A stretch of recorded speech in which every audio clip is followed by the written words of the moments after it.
기아차는 19일 신형 소렌토의 사전 계약을 실시하면서 플랫폼을 비롯해서 파워트레인, 첨단 사양, 가격 등의 대부분의 다양한 정보를 공개를 했습니다. 바쁘신 분들을 위해 간략히 설명을 해드리자면 최신 플랫폼을 통해 휠베이스를 기존보다 35mm 늘렸는데요. 이뿐만이 아니라 동급 최초로 2열 독립 시트를 적용해서 2 구조의 6인승 차를 내놓기로 했습니다.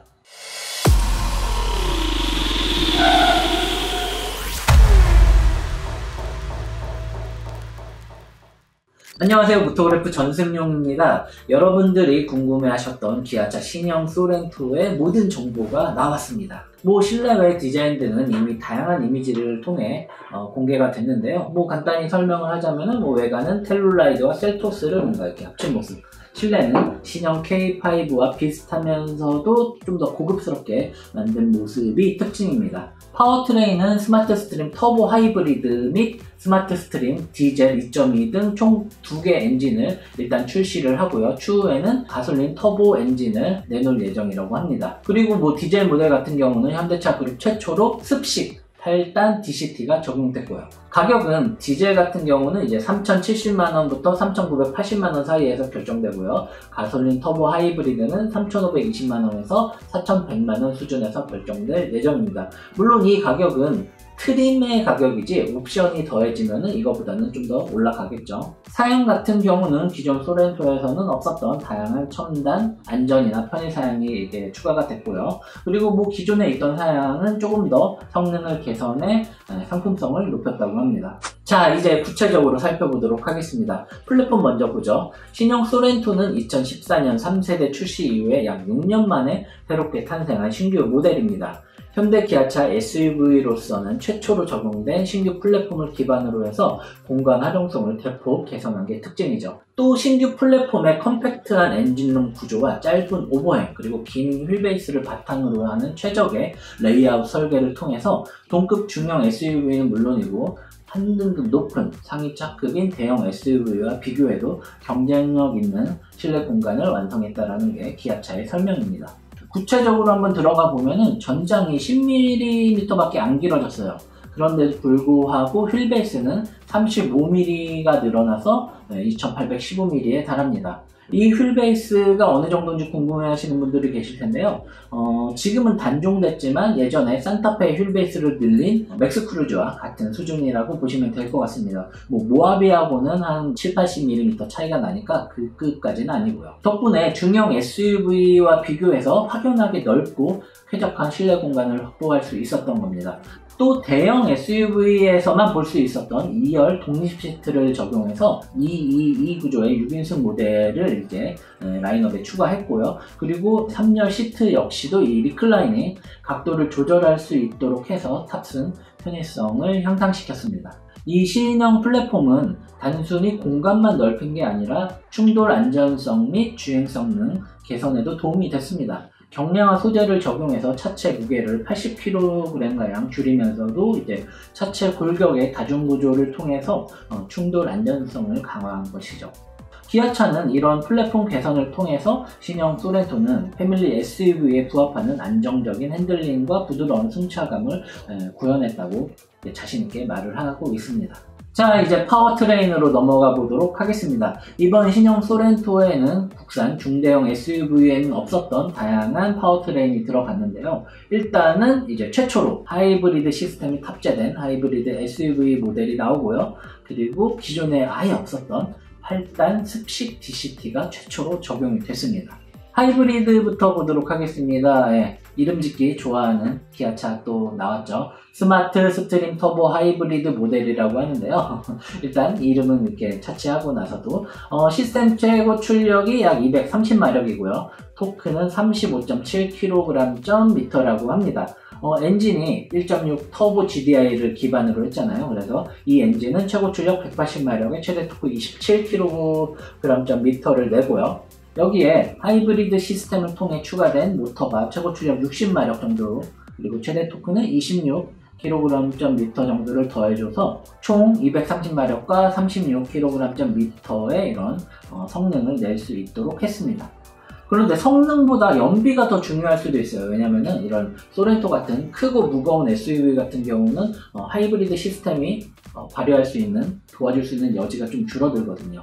자, 연비 얼마나 나왔는지 한번 볼까요? 5인승, 그리고 17인치, 그리고 2륜구동, 전륜구동 기준으로 해서 리터당 15.3km가 나왔습니다. 개인적으로 저는 기대 이상으로 잘 나왔다고 생각을 합니다. 물론 이 5인승 17인치 그리고 전륜구동 기준은 가장 좋은 연비예요. 5인승이 7인승으로 바뀌고, 그리고 17인치가 19인치로 바뀌고, 2륜구동이 이제 4륜구동으로 바뀌고, 이런 등등으로 어쨌든 트림이 좋아질수록 연비는 좀 더 떨어지기 마련인데, 그냥 한 14.5 정도로 생각하시면 뭔가 마음이 편하지 않을까 싶은데요. 조금 이따 설명을 해드릴 거지만 디젤보다 연비가 좋습니다. 그렇기 때문에 하이브리드를 선택할 충분한 이유가 된다는 거죠. 다만 제가 앞서 예전 영상에서 설명드렸던 것처럼 아직 1.6 터보 GDI 엔진과 하이브리드 시스템의 조합은 약간의 검증 기간이 좀 필요하지 않을까라는 생각이 들어서 조금 좀 보시라는 말씀을 드린 건데, 일단 수치상으로는 꽤 만족스러운 수준으로 나온 것 같습니다.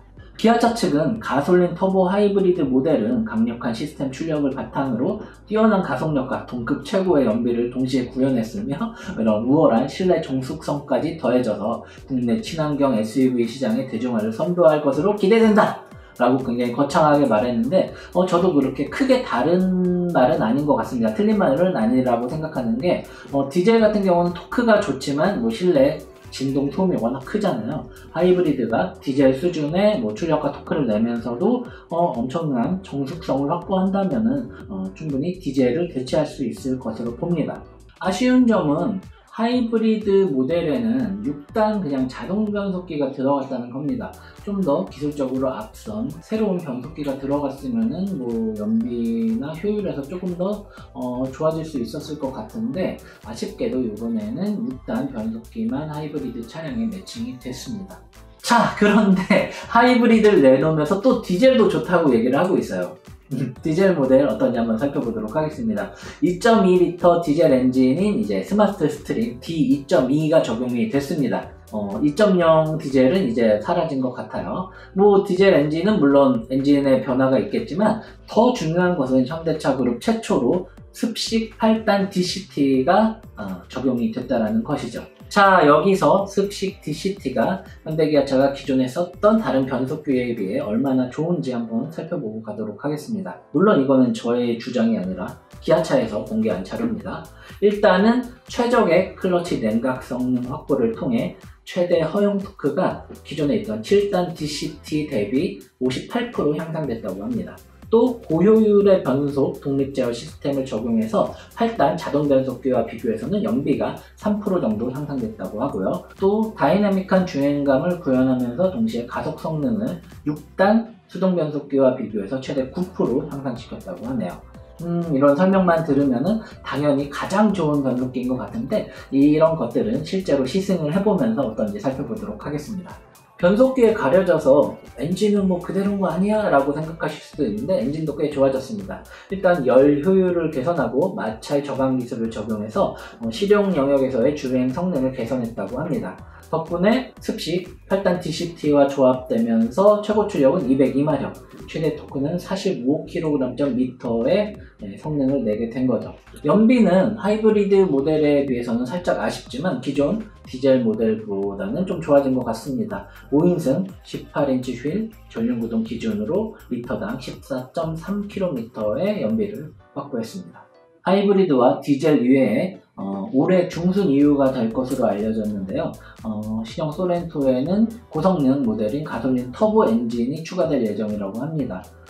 알려진 바로는 이제 2.5L급 세타2 터보 GDI일 가능성이 높죠. 그래서 최고 출력은 270에서 280마력 정도 된다라는 소문이 있는데, 이런 정보는 조금 더 취재한 다음에 알려드리도록 하겠습니다. 자, 하이브리드와 디젤 모델의 제원을 한번 비교해 보도록 하겠습니다. 일단 전장 전폭, 전고 휠베이스는 같아요. 그래서 전장은 4810mm, 그리고 전폭은 1900mm, 그리고 전고는 루프렉을 포함해서 1700mm고요. 그리고 휠베이스는 2815mm입니다. 그리고 뭐 파워트레인 같은 경우는 이제 스마트 스트림 터보 하이브리드라고 하고요. 디젤 같은 경우는 스마트 스트림 D2.2라고 불리네요. 배기량은 터보 하이브리드는 1598cc, 그리고 디젤은 2151cc고요. 최고 출력은 하이브리드가 230마력, 그리고 디젤은 202마력. 최대 토크는 하이브리드가 35.7, 그리고 디젤은 45.0입니다. 연비 같은 경우는 5인승 17인치 휠 전륜구동 기준으로 해서 하이브리드가 15.3이고요. 그리고 디젤 같은 경우는 5인승 18인치 전륜구동 기준으로 해서 14.3km/L입니다. 자, 이제 첨단 안전 편의사양을 살펴보도록 하겠습니다. 일단 현대차 그룹 최초로 다중 충돌 방지 자동 제동 시스템이 적용됐다고 합니다. 이 시스템은 차량 주행 중에 사고가 발생했을 때 1차 충돌 이후에 운전자가 일시적으로 차량을 통제하지 못할 경우에 자동으로 차량을 제동해서 2차 사고를 방지하는 겁니다. 한마디로 1차 충돌한 다음에 또 뭐 가속 페달을 밟히거나 뭐 이렇게 제어가 안 될 때 브레이크를 밟아줘서 제동을 해서 차가 그 자리에 최대한 가깝게 멈출 수 있게 하는 거죠. 그래서 2차 사고가 나지 않게 하는 시스템입니다. 에어백 시스템도 좀 개선됐는데요. 앞좌석 센터 사이드 에어백과 무릎 에어백을 포함해서 총 8개의 에어백이 적용돼서 혹시나 모를 충돌에서도 조금 더 실내 탑승객들을 안전하게 보호할 수 있도록 했습니다. 첨단 편의 사양도 굉장히 많이 들어 있습니다. 그러나 기아차가 가장 강조하는 것은 최초로 적용된 기아페이라고 하네요. 이 기능을 활용하면 이런 기아차가 제휴된 주유소나 주차장을 이제 나올 때 비용을 따로 지불하지 않고 차에서 내리지 않은 상태에서 내비게이션 화면을 통해서 간편하게 결제할 수 있다고 합니다. 그리고 기아차 SUV 가운데 최초로 원격 스마트 주차 보조 시스템이 들어갔다고 합니다. 신형 소나타부터 시작돼서 K5에도 들어가고 다양한 차에 들어가고 있는 그런 자동 주차, 출차 보조 시스템이죠. 서라운드 뷰 모니터와 연계해서 스마트폰으로 차량 주변을 확인할 수 있는 리모트 360 뷰 시스템도 탑재됐다고 합니다. 이 밖에 최신 현대기아차의 신차에서 선보였던 다양한 첨단 사양이 모조리 들어갈 것으로 예상되는 만큼 이런 첨단 사양에서는 부족함이 절대 없을 것이라고 생각이 됩니다. 차 정말 잘 나왔죠? 디자인도 멋있고 실내도 괜찮고 이런 기능적으로도 나무랄 게 없습니다. 그래서 결론은 가격이 중요한 거죠. 신형 소렌토의 가격 마지막으로 알아보도록 하겠습니다. 신형 소렌토 같은 경우는 디젤 모델이 트림별로 이렇게 보면은 트렌디 트림이 3,070만원부터 3,100만원, 아마 이 3,070만원에 가까울 것 같아요. 대부분 앞자리로 이렇게 들어가는 경우가 많아요. 그리고 프레스티지가 3,360만원에서 3,390만원, 이 역시도 3,360만원일 가능성이 높죠. 노블레스는 3,660만원에서 3,690만원 사이고, 그리고 최고급 트림인 시그니처는 3,950만원에서 3,980만원 사이에서 책정될 예정입니다.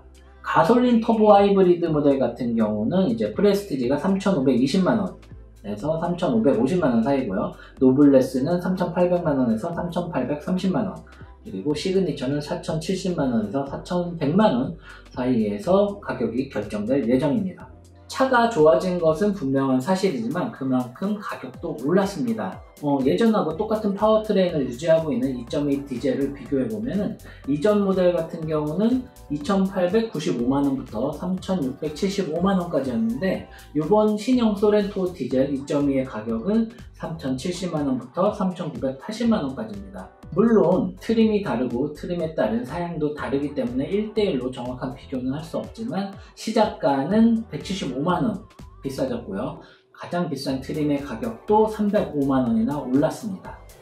자, 이제 마치도록 하겠습니다. 오늘 전편의 한마디는 혼자 너무 다 해먹는 거 아니냐? 차 이렇게 잘 만들면은 다른 브랜드들은 어떻게 먹고 사냐? 그래도 소비자들은 좋겠네 정도로 마무리하도록 하겠습니다. 지금까지 모터그래프 전승용이었습니다. 감사합니다.